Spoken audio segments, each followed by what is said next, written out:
Hey everyone, I just went on a little walk here and chose a book to read. And the title of that book is Set Boundaries and Live in Peace, I think, or Find Peace. I started listening to it, and in the very first chapter, it became very clear that that was one of my issues. I wasn't setting clear boundaries with my colleagues and with the people around me. And I think it's as important to understand what your deep self needs. In my case, it was, self for recognition and self-worth. But also find the practical ways in your daily life to get what you need. And one of my issues was, I guess, the inability to set boundaries. And when people were pushing back on the boundaries that I set, I was just crushed, not understanding my rights and what was happening. And I realized that was it, because in the very first chapter, she gives, symptoms where you can identify that this is the issue. And she says, well, for some people is being frustrated, and then gives a few others, and then she says for some people it's the fact of needing and wanting to just disappear. Not disappear and kill yourself, but disappear and just cut contacts with everyone. And that's exactly what I've been doing now. Not wanting anyone to wait anything from me and be able to just say, I'm cutting off every communication, I'm off for a week or two, don't even try to reach me because I'm tired of not being able to set boundaries. And that resonated so much to me. And I'll give you an example at work. After working hard 9 months in a foreign country, living in a hotel, not being paid any salary, so we had to be very careful at every spending. It was our own money. We were launching a company, so we had no clue if we were going to make it or not. One of my co-founders comes. It was December. I had planned holidays, go hiking in a mountain with my wife, and then he says, okay. He had asked me, even though we were all co-founders, find someone to hire during December, because so that when you're away on holiday, he or she can manage the issues. And even though I know it would be difficult because, in the tech world in December there's an IT freeze, and on top of that it would be very difficult to transfer all my knowledge and the relationship I had built with all the people in 9 months to someone external, building the trust and so on.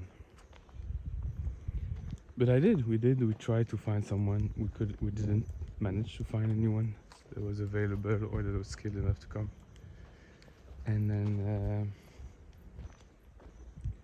he came. He comes for 3 days and he says, did you find someone? I said no.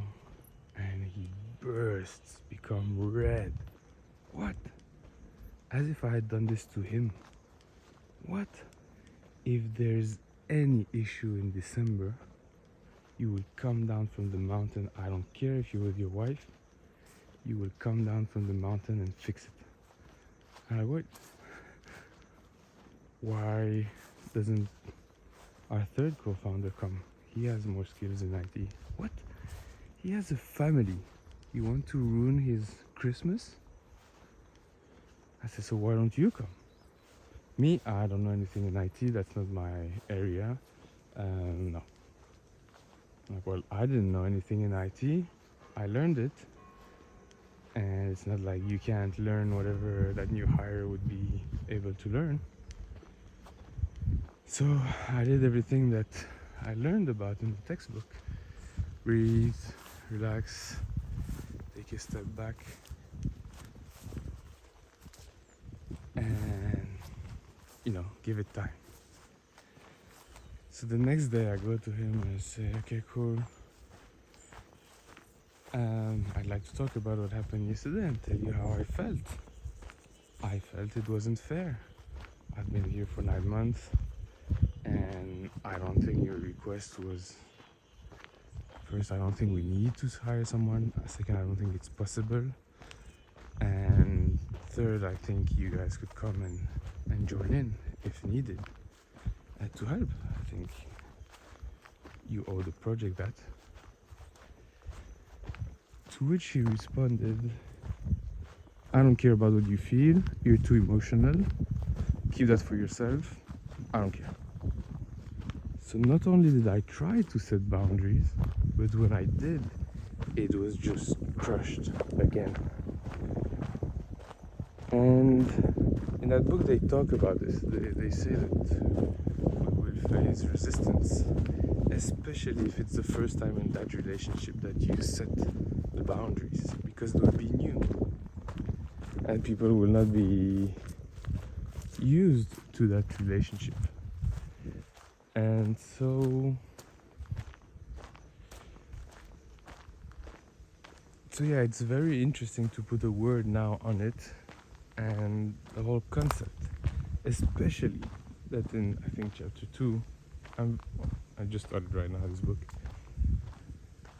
she says that it usually leads to burnout because you don't set boundaries for yourself, you don't set boundaries at work, in your personal life, and you do more, and then at some point you just burn out. And I think I wanted to share this because I think it comes on top of everything I discussed in the previous video, which was understanding why I needed to work so much. In my case, it was going back to my childhood and understanding that I needed more self-worth, and I thought I could get it from work, which apparently is not possible.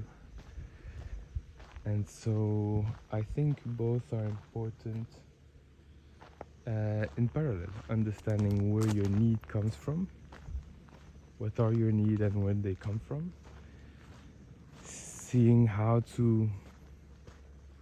you react and how to manage the reaction with breath works, yoga, meditation, good sleep, good nutrition, altering and updating your software to react differently with techniques like BWRT, and then practical day-to-day tools such as setting boundaries.